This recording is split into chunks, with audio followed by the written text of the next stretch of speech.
Hi, I'm Stephanie Moore with UnityPoint Health, and I'm joined with our returning guest, Dr. Rosa. Thanks for joining us today. Hi. Happy to be with you. So we're here talking about what everyone's talking about, and that is the novel coronavirus. Of course, UnityPoint Health is prepared and doing everything they can, but let's just start with an update on COVID-19. Yeah, so since the last time we talked, actually, the number of cases worldwide has really increased. There's over 100,000 cases around the world, and cases have been detected across our states as well. And UnityPoint Health, of course, is invested in keeping patients safe, employees safe. That's number one. But we can do a lot ourselves to keep ourselves safe. What are some things we can do? Yeah, so yes, and from the beginning of the outbreak, we assembled a team of specialists in infection prevention and our medical staff, and have been preparing again, even before we had cases hit our states. But there are things that we do in the hospital and things that, all of us can do are at home. So you're probably sick of hearing this, but actually the most important thing is washing your hands. And so it's important to wash your hands, water and soap. If you do that, it has to be for at least 20 seconds.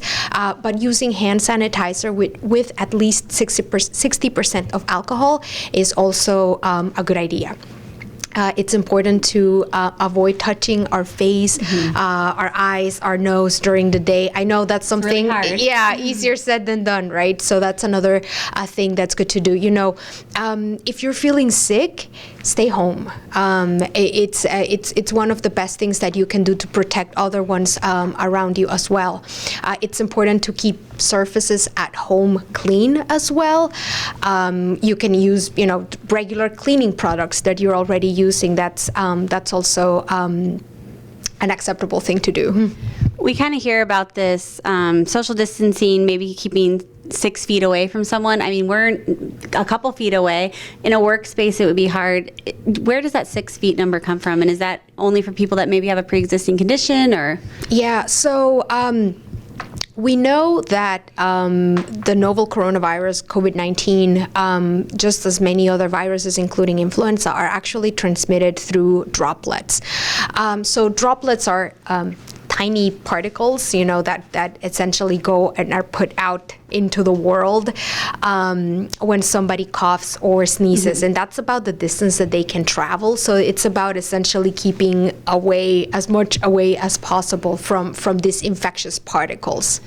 Is there certain people that should be trying to stay further away, or maybe avoiding those large gatherings? Yeah, that's a really good question. We know that for this disease, those who have developed more severe illness tend to be patients over the age of 60, and patients who have died from this, most of them over the age of 70 and 80. And we say this because it's important to identify the group of patients that are at highest risk, that are more vulnerable. So if you are in this age group, or if you have pre-existing heart disease, lung disease, you have to be extra careful. It's important to avoid large groups of people. Right now, we're calling it, gatherings of 20 people or more. So, don't go to concerts. Yeah. That might be one right now. Conferences at work. Conferences, cruises. Actually, CDC is recommending to avoid going on cruises right now because of the it's large gatherings of people and in close in close proximity. So these are times to be a little bit extra careful. People then think, what about my groceries, right? There's I would say you can think of strategies such as which are times of the day when there are less people out there shopping, and try to adjust your routine in this way so that you avoid large groups of people. The handshake is pretty common greeting here in the United States. That's something we should probably avoid. And I think people aren't going to be offended. There's different ways you can do the elbow or the fist bump. Yeah. Elbow, you can just say hi. That's okay. I think we all want to keep ourselves and our loved ones safe, and it's understandable. Yeah.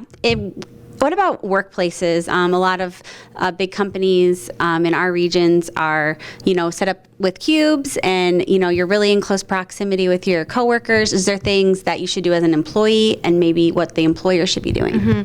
Yeah, so there are things that you, again, can do to protect yourself, and then there are things that you have to do to protect others. So we go back to washing your hands. So have some hand sanitizer available in your workspace. Try to keep your workspace clean as well. And then if you're not feeling well, if you know how you feel each day, right? If you think that you're coming down with something, perhaps, a little bit headache, body ache, something like that. If you're not feeling well, stay home, because even if you're not having a very high fever or coughing up much, in the case of COVID-19, even when symptoms are mild, there can be transmission. So if you're not feeling well, stay home. That's really good advice. What about traveling for work? A lot of people travel for work most of their jobs. Yeah, so in terms of travel, right, there's different levels to this. So it's important to check with CDC. If you're traveling international, check with CDC to see if they have issued a specific travel alert to your country of destination.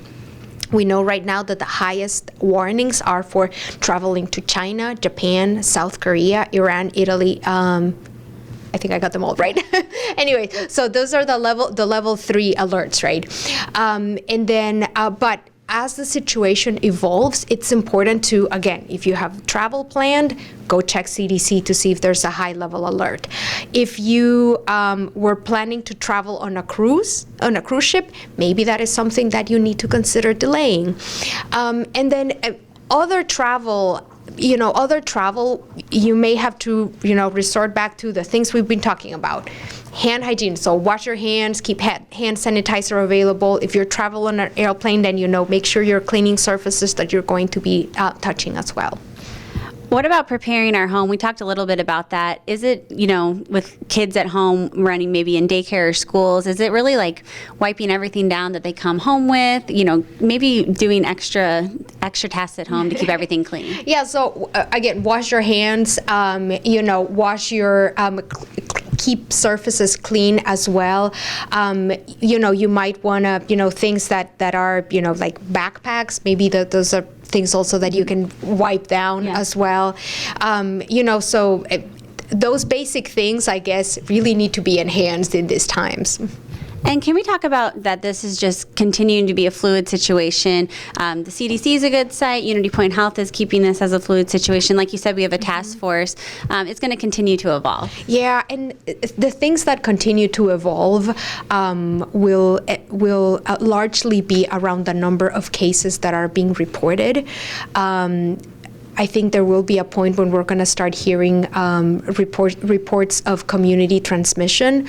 And, again, it's important that we continue to enforce all of these hygiene measures. Again, wash our hands. Let's see. I would say even the recommendations, again, the travel recommendations, situations around, school and offices and any other large closings, so to say, those are things that we really have to keep an eye on good news sources to see how they are playing out, because the news are changing day by day. Perfect. Anything else that you'd add, Dr. Rosa? Well, we are still in the middle of flu season. Yes. So if you still haven't gotten your influenza vaccine, it's not too late. So always got to plug in for that. Perfect.